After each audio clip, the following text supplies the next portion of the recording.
METAGROSS is out for Aeos coins today, and if you want to decide to buy it, of course you didn't want to spend gems on it, I just want to warn you that until this Pokemon gets buffed, do not buy it. It is one of the worst releases in a long time. It has one of the worst win rates of all time when it comes to release Pokemon. Only something like Comfey and Scizor are actually worse. METAGROSS is currently sitting at a 42% win rate. In this video I want to talk about why it's so bad and what the issues with this Pokemon are.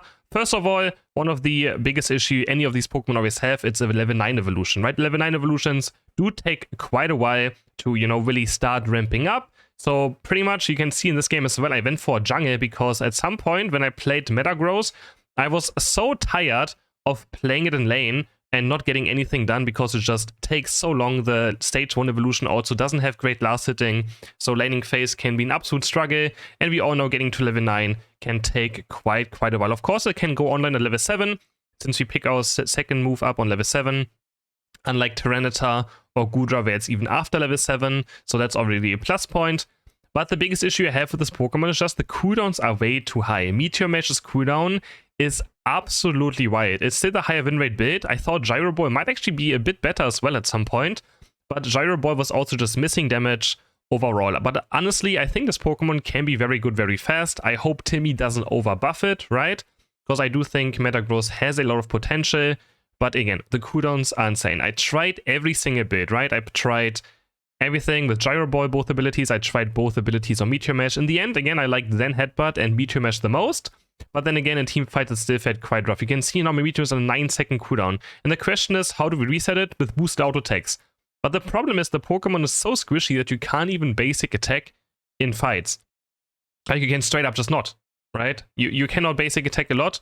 You will just be stunned, taken down very fast. You can see right here. You can't even reset your Meteor Mash too much. And even if you get a boost auto attack out, the cooldown you get onto Meteor Mash is not even all too crazy either, right? Then when it comes to Meteorize, I think might actually be better than Zen Headbutt. I like both. Like Zen Headbutt and Meteor, whatever it's called, is actually quite a Magnet Rise. That's what I was looking for. It's actually quite decent. I think those are pretty good. It's just the damage abilities are just not quite there where they should be. Meteor Mash does do a lot of damage, so if they overbuff it, it can be quite scary. So I hope they don't, they think about it. Just like Muscarada. I think the Muscarada buffs they did, they're absolutely perfect. It, fixed a lot of the issues that Muscarada had. The Night Move had too much cooldown, which they also fixed. Trailblaze had too little range. Flower Trick was missing a tiny bit of damage, and they fixed all of those. And I think the Muscarada buffs were absolutely amazing. And it's a pretty solid Pokemon right now that doesn't feel overpowered, but also doesn't feel like you're just, picking it to lose with it, right? And every bit on Muscarada also feels good. You can play Double Team with both abilities. You can play Trailblaze with both abilities. So Muscarada, the buffs were absolutely amazing, and I'm very happy with what Timmy has done to it. The biggest issue we had in the past was like when it comes to Mimikyu, right? The Play Rough buff, of course, was a huge mistake, so I don't want to see anything like this again. I think the Blaziken buffs were also quite solid. While Blaziken is a solid Pokemon, it was never OP, but it was always felt like, oh, now it feels actually strong and you can carry games with it pretty successfully. Also, I hope you guys don't mind these kind of videos. I don't want to cry about a Pokemon not being OP, right, ever. But so if a Pokemon can't really carry rank games, it's just bad to me, right? Because I need to carry the rank games. If I can't, the Pokemon is just not very there, right? I had a 30 or 33% win rate in 21 games on release, and I tried a ton of different builds. And the biggest issues that I had with it as well is that in team fights, my Unite move just did nothing.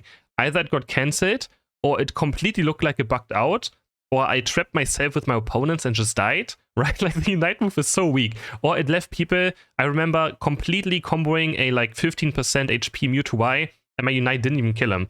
Like, it's ridiculous. It's just, the Unite move is so tragically bad. And it looked pretty good on test server, right? But again, test server is always scuffed games. And of course, on test server, we try to hype up new Pokemon because it's interesting, right?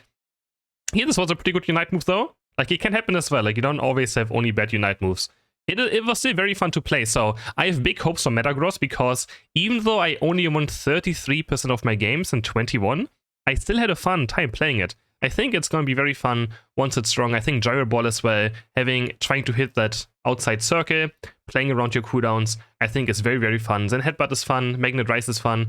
Honestly, Zen Headbutt surprised me, right? When I was on test, I was like, this looks so boring, but when I played on the live server now, I thought Zen Headbutt was super fun, and a lot of people didn't expect, you know, the range it has and how much it actually provides towards Metagross. So yeah, I think it's gonna be a very fun Pokemon once they give it a few buffs. Again, I'm scared that they overbuff it, but currently, of course, a 42% win rate ain't it, right? I mean, for sure something has to be wrong. So what would be good buffs? I think the damage of Meteor Mash is totally fine, right? It does need more damage. What it does, of course, is cooldown reduction, right? Pretty straightforward. But I do think the Unite move might need a complete rework. Like, I don't know what they can do with the Unite move for it to not feel this bad or this weird.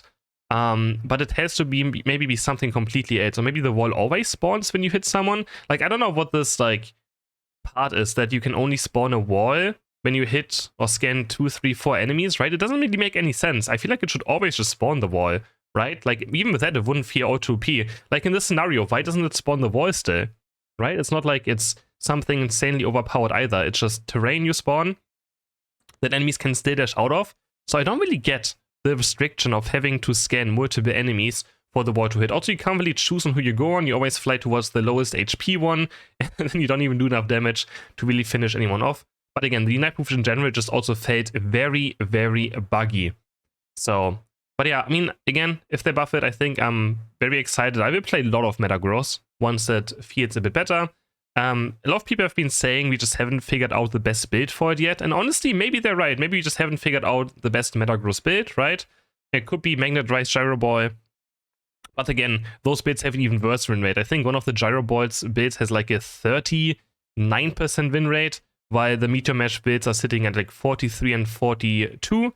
So still not amazing, but Meteor Mash is the higher win rate ability, even though it looks like, you know, it's never up. You can see the boost auto attack adds around 2 seconds of cooldown towards Meteor Mash, but you have to wave in so many boost auto attacks that it doesn't really matter. I tried attack speed items as well, but again, it's so difficult to even like get your basic attacks out that honestly, like, it doesn't really matter.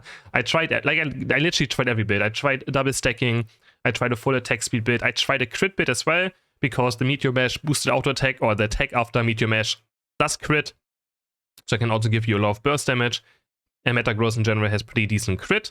So Scopeland's also something I tried full attack speed, but in the end, like, yeah, nothing really mattered all too much. But again, it's gonna be super fun. I just wanted to warn you guys to not buy this Pokemon for now, because I don't want you to be disappointed. But if you really like Metagross as a Pokemon, right, I mean, you can always still go for it.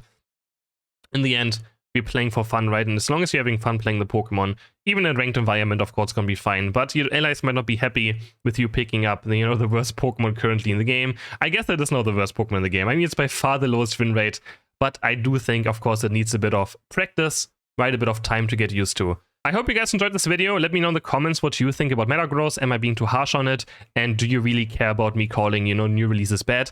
Honestly, I'm still more happy with this as well. Like, I don't want another Mewtwo, another Zacian, another Lapras scenario where a new release is just so broken that's going to be in every single game after its release, and it's just gonna, you know, be so difficult to deal with for such a long period of time. So I'd rather still have this than overpowered Pokemon. Let me know in the comments what you'd rather have, overpowered Pokemon or worse ones on release.